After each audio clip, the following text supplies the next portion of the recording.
નમસ્કાર, શો ટાઈમમાં આપનું સ્વાગત છે. ભાવનગરની ચિત્રા ઔદ્યોગિક વસાહતમાં આવેલ જેકે ટાયર અને અમૃત બેકરીમાં આગ લાગતા ફાયર વિભાગની ટીમ બનાવ સ્થળે પહોંચી હતી અને આગ બુઝાવવાની કામગીરી કરી હતી.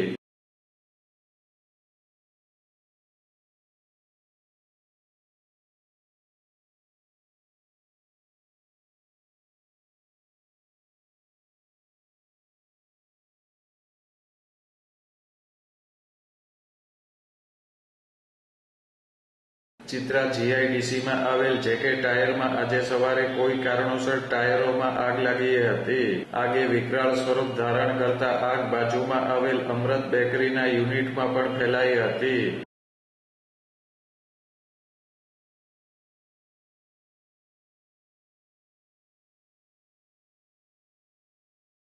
આ બનાવની જાણ થતાં ફાયર વિભાગની ટીમ બનાવ સ્થળે પહોંચી હતી અને પાણીનો છંટકાવ કરી આગ ઉપર કાબૂ મેળવ્યો હતો.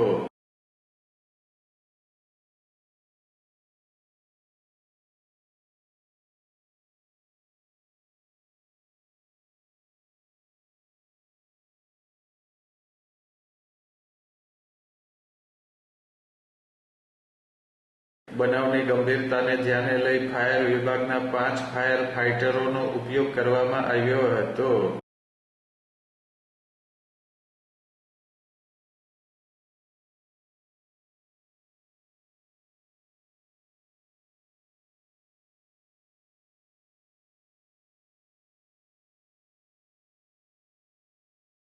આગની આ ઘટનામાં બંને યુનિટમાં મોટું નુકસાન થયું હતું.